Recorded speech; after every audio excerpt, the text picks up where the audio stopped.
Hello and welcome everyone to CSAVR's 2020 Fall Conference and today's session on the future of VR program monitoring. I am Carol Doback, Acting Deputy Commissioner of the Rehabilitation Services Administration. And joining me today are Daisha Johnson, Executive Director of the Oregon Commission for the Blind, and Delora Newton, Administrator of the Wisconsin Division of Vocational Rehabilitation Services.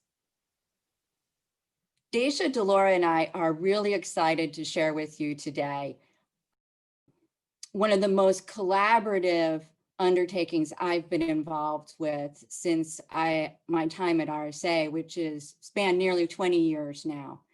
And that is a significant partnership between RSA and our VR agencies in the redesign of the VR program monitoring process. In today's session, you will hear more about the formation of the work group and the work group activities, the recommendations developed by the work group for redesign of the process, and the next steps we are engaging in as we review those recommendations. This initiative was a direct outgrowth of the Rethinking VR initiative that RSA undertook in partnership with VR agencies in the summer of 2019. During that initiative, RSA and the VR agencies together identified the redesign of the VR program monitoring process as a major priority. So this past February, I reached out to CSAVR and NCSAB for help in recruiting interested VR agency directors who would devote their time to this project over the course of fiscal year 2020 and for a period beyond. As a result, David Daukus from Connecticut, Cheryl Fuller from Texas, Bill Robinson from Michigan, Eric Weiss from South Dakota committed to joining Daisha, Delora, RSA's unit chiefs, and state team facilitators and me on this project. Our work was somewhat delayed because of the need for RSA and most importantly, VR agencies to attend to the needs brought about by the COVID-19 pandemic in March. And it wasn't until later in April that we began meeting in earnest, with the first item on our agenda being the development of our objective. What actually were we trying to do in the redesign of the monitoring process? What do we want to accomplish? And we quickly determined that our objective was to improve high quality employment outcomes for individuals with disabilities supported through a redesigned monitoring process that would be grounded on jointly developed principles. And on the next two slides, we have set out the 10 principles that were developed. So here on these two slides, that we developed 10 principles that are key to guiding our work and lay the foundation for the revised monitoring process. I'm not going to take the time to review each of the 10 specifically, though Daisha and Delora will touch on them in their remarks later in this presentation. I do want to tell you, though, that in general, these 10 principles emphasize the importance of the federal and VR agency partnership throughout the monitoring process. They recognize the importance of taking into account the individual needs and characteristics of each VR agency engaging in the monitoring process. They also underscored the importance of improving the timeliness of the monitoring process. We know that's been of significant concern to many of you, as well as the way in which technical assistance is delivered during the monitoring process and following the monitoring process, so that you are fully supported in taking the actions that might be identified in the reports through the monitoring process. And finally, we recognize in these principles the importance of highlighting the unique characteristic of the VR agency in relation to the other programs in the workforce development process or workforce development system. We've heard from many of you that's not always as clear through the monitoring process as it could be. As I said, we began our activities, which were bi-weekly discussions, in the spring. And through our discussions, we covered a variety of topics, but again, generally, they covered the content or focus of monitoring, including how performance would be reviewed, as well as what aspects of fiscal administration would be included in the monitoring process. We then engaged in a number of conversations about the process itself, which included conversations about how VR agencies are selected for monitoring, how VR monitoring activities are conducted, and in particular, we discussed off-site monitoring activities. As this year, RSA is engaging in off-site monitoring with 6 agencies. We're learning from that process as well. And we know that off-site monitoring activities may be with us for the foreseeable future. So we felt it was important to cover that. We also talked about, of course, the development of the monitoring reports, the content of those reports, and then again, how technical assistance would be delivered during and following the monitoring process. And as a result of our discussions, we developed together 28 recommendations, each of which can be aligned back with one or more of the 10 principles. 16 of these recommendations relate to the content of the monitoring or the focus of the monitoring, and Dacia is going to cover those with you in her remarks. And 12 of the recommendations relate to the process itself, and Delora will cover that aspect with you. So what are our next steps? Now that we have these recommendations in hand, what is RSA doing with them?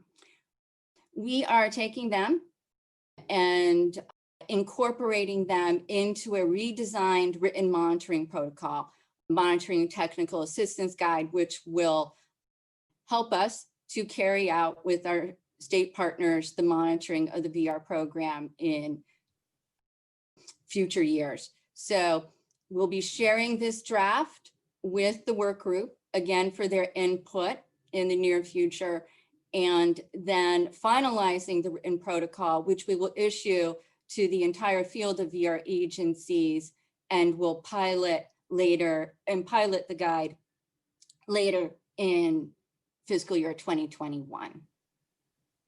So with that, I'm now going to turn to Dacia, who will describe for us our recommendations around the content of monitoring. Thank you, Carol, for your remarks, and I just want to reiterate my appreciation on behalf of all of the colleagues that participated from the VR agency side in this collaborative process. One of the things that we've talked about is really with the inspiration of the data work group. They really came to us early on in the process, and we're talking about data that matters and tells the story of the VR program. And that really got us thinking about this process in terms of that's what we want as VR agencies in the monitoring process, is monitoring that matters to the program and the services that we provide to our customers with disabilities. So as we were talking about the federal state partnership and what our needs were that were unique and in common with the monitoring process, we were thinking about that value of a value added component to the monitoring. We all, knowing the level of time and commitment that it takes to not only prepare for, but participate in the monitoring process, wanted it to be meaningful, but also respectful to this, both the VR agency and the RSA personnel. I think we can all recognize at this particular time that one of our most precious resources are our personnel, and making sure that we're being thoughtful and intentional about how we deploy our resources in the monitoring process to make a difference, to matter to our customers. I don't know about any of you, but I don't wake up every morning and say, I would like to be compliant with the rules and regulations of vocational rehabilitation program.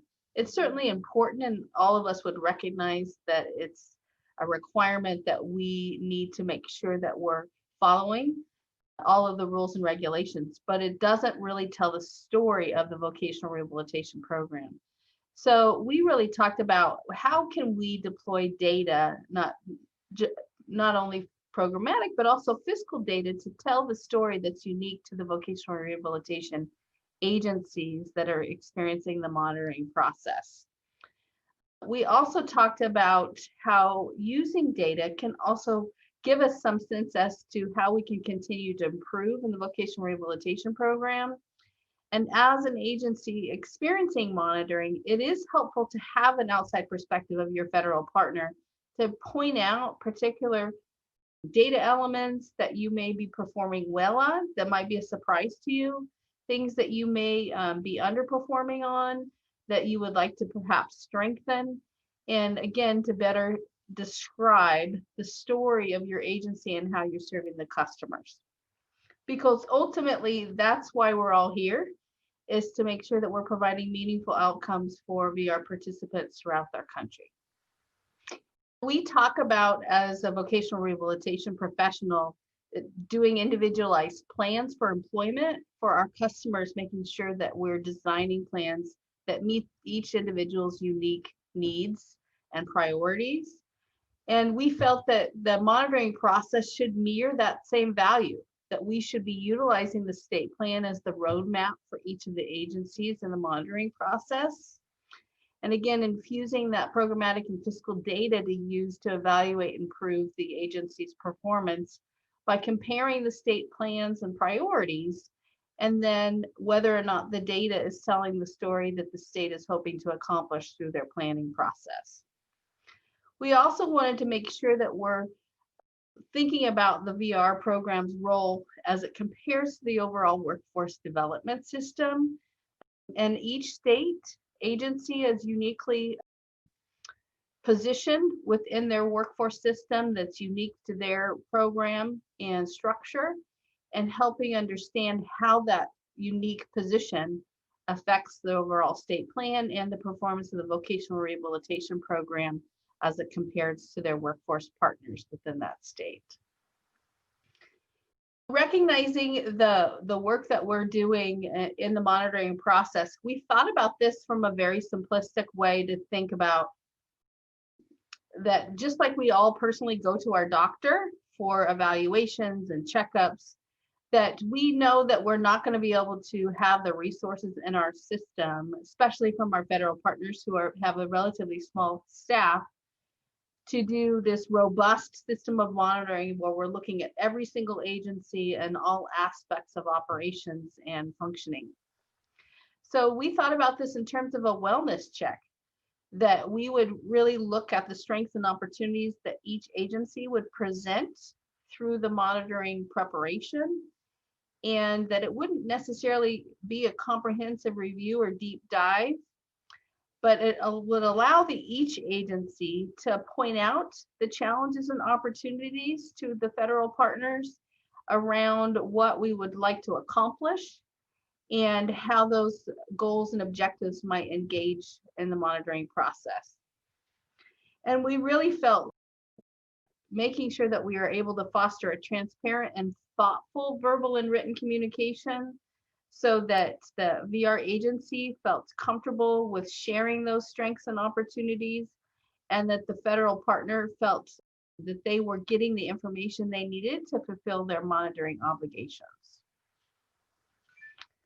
we really thought of some things that we needed as VR agency customers of the process. And one of the things is just to really commit to being a good partner on both sides with doing a timely issuance in the draft and finally monitoring reports.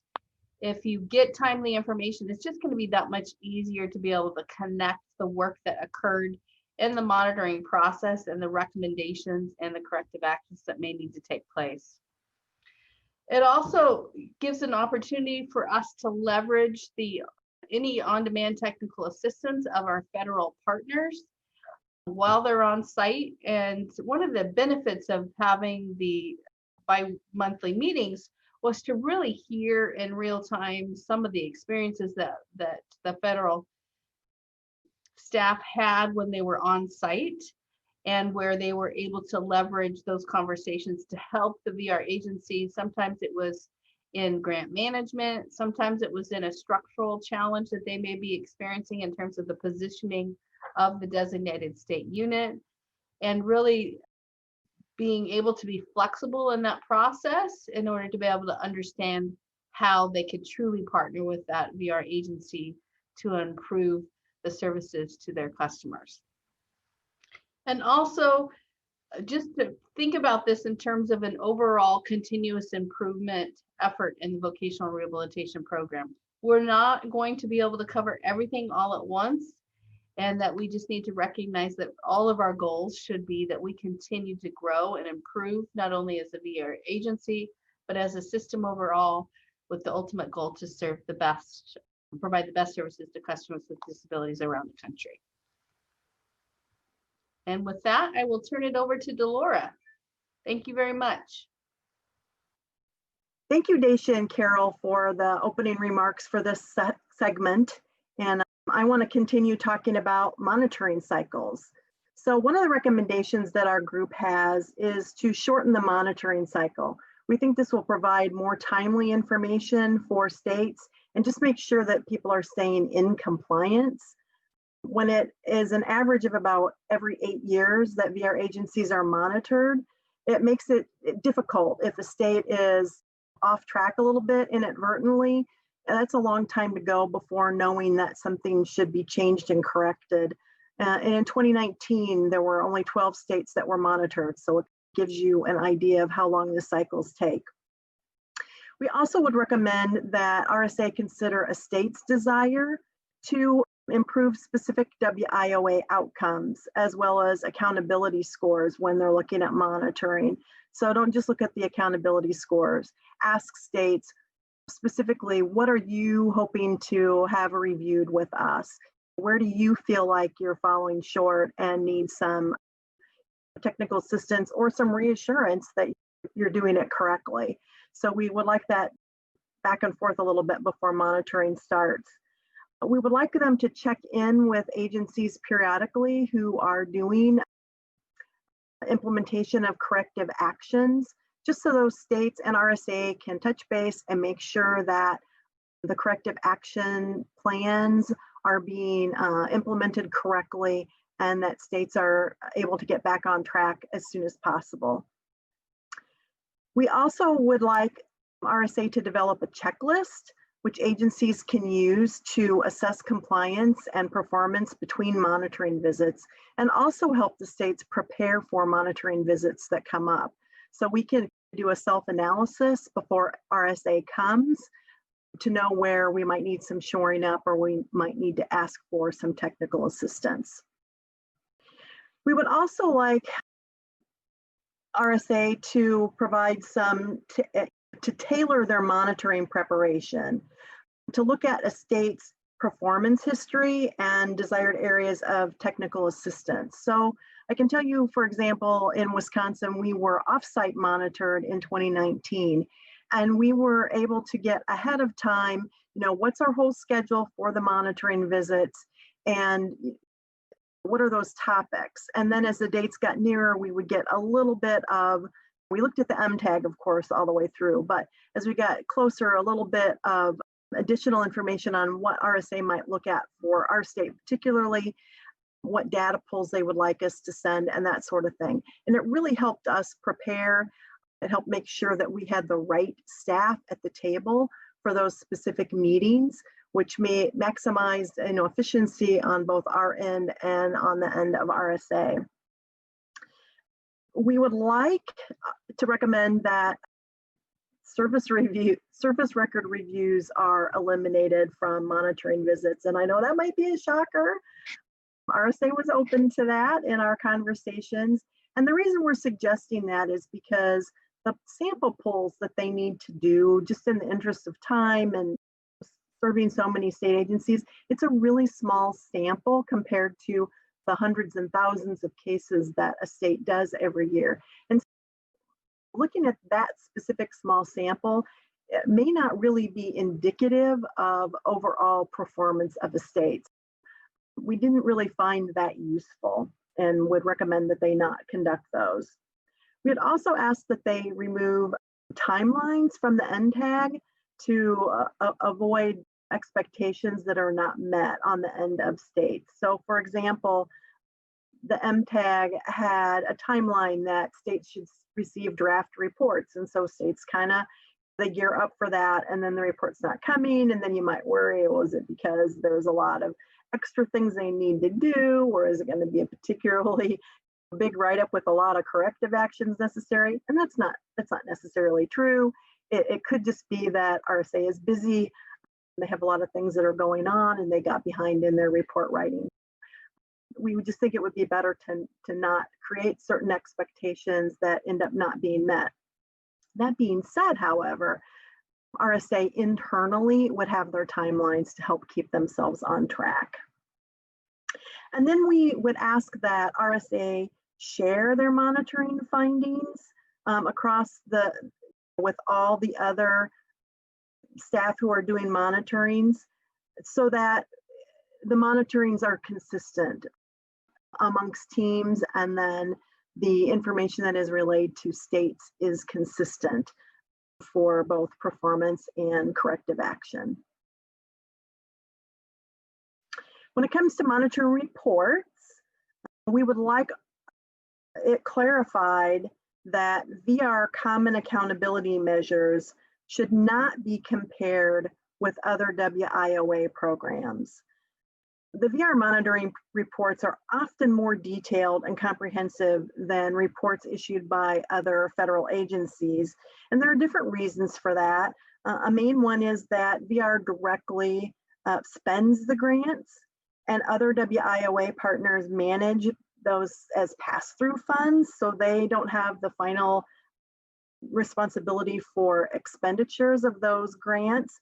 An example would be how the Department of Labor gives the money to Titles 1 and 3, and some of that money passes through to the Workforce Development Board. So Titles 1 and 3, they're not directly responsible for that.